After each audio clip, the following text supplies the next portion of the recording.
मुख्यालयों में आरटीआई में वीरता पदक अवार्डी शहीद एवं सेवानिवृत्त अर्धसैनिकों की सूची देने से किया इनकार। केंद्रीय गृह मंत्रालय के अंतर्गत सीएपीएफ मुख्यालयों ने आरटीआई के तहत मांगी गई वीरता पदक अवार्डी शहीद हुए जवान एवं सेवानिवृत्त अर्धसैनिकों की सूची देने से इनकार कर दिया है। Confederation of x paramilitary forces martyrs welfare association के महासचिव रणवीर सिंह ने उक्त सूचना के लिए गृह मंत्रालय में आरटीआई लगाई थी।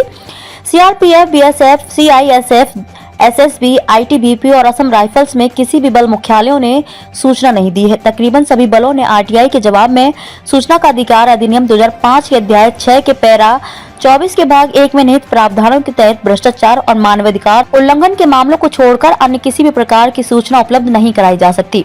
CRPF, BSF, CISF, SSB, ITBP और असम राइफल्स के मुख्यालयों से सूचना मांगी गई थी। उक्त सूचना के अंतर्गत राज्यवार वीरता प्राप्त पदक पुरस्कार विजेताओं की फोर्स वाइज सूची, शहीद हुए जवानों व विधवाओं की फोर्स वाइज सूची, सेवानिवृत्त हुए अर्धसैनिकों की फोर्स वाइज राज्यवार सूची, सड़क रेल हादसे में मारे गए सेवारत अर्धसैनिक बलों के जवानों की फोर्स वाइज राज्यवार सूची और सेवा के दौरान आपसी शूटआउट में मरने व आत्महत्या करने वाले जवानों की फोर्स वाइज सूची शामिल है। यह सूचना जनवरी में मांगी गई थी। सीआरपीएफ के मुख्यालय से आरटीआई के जवाब में कहा गया कि सूचना का अधिकार अधिनियम 2005 के अध्याय 6 के पैरा 24 के भाग 1 में निहित प्रावधानों के तहत सीआरपीएफ को भ्रष्टाचार और मानवाधिकार के उल्लंघन के मामलों को छोड़कर अन्य किसी भी प्रकार की सूचना देने से मुक्त रखा गया है। आरटीआई आवेदन में ऐसा कोई भी तथ्य नहीं दर्शाया गया जिससे यह प्रतीत होता हो कि यह मामला भ्रष्टाचार और मानवाधिकार के उल्लंघन से संबंधित है। इसके चलते यह विभाग आरटीआई अधिनियम के तहत आपको सूचना उपलब्ध कराने के लिए बाध्य नहीं है। बीएसएफ द्वारा भी ऐसा ही जवाब दिया गया है।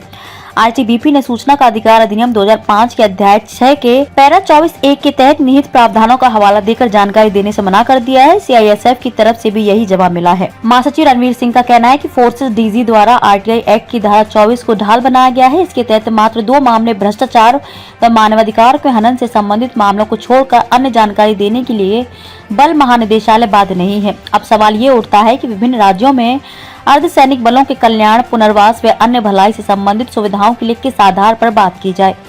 जिस किसी राज्य में संबंधित मंत्रियों और अधिकारियों से मुलाकात कर पैरामिलिट्री के मुद्दों पर चर्चा की जाती है तो सबसे पहले वहां की सरकारें उक्त सूची उपलब्ध कराने के लिए कहते हैं। जब यह सूची नहीं मिलती है तो अर्धसैनिक बलों के कल्याण से जुड़े मुद्दों पर चर्चा भी शुरू नहीं हो पाती। बतौर रणवीर सिंह, केंद्रीय गृह मंत्रालय से कोई गोला बारूद, हथियारों, डिप्लॉयमेंट या फोर्स से संबंधित गुप्त सूचना तो नहीं मांग रहे कि जिससे राष्ट्रीय संप्रभुता को खतरा पैदा हो। Confederation of x paramilitary forces martyrs welfare association के सफल प्रयासों से हरियाणा देश का पहला ऐसा राज्य बना है जहां अर्धसैनिक कल्याण बोर्ड का गठन हुआ।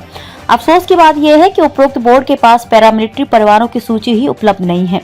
वहां नियुक्त कर्नल, कप्तान और सूबेदार सहित तमाम पदाधिकारी सेना से संबंधित हैं। उनका पैरामिलिट्री परिवारों की भलाई से कोई लेना देना नहीं है। ऐसे में उनका कल्याण या पुनर्वास कैसे संभव होगा। इससे पहले केंद्रीय गृह मंत्रालय से सीएपीएफ में से 9 दिनों की छुट्टी योजना की जानकारी मांगी गई थी। सुरक्षा बलों में कितने जवानों को 100 दिन की सालाना छुट्टी दी गई है। इस जानकारी के जवाब में भी सूचना का अधिकार अधिनियम 2005 के अध्याय 6 के पैरा 24(1) में निहित प्रावधानों को ढाल बना दिया गया है।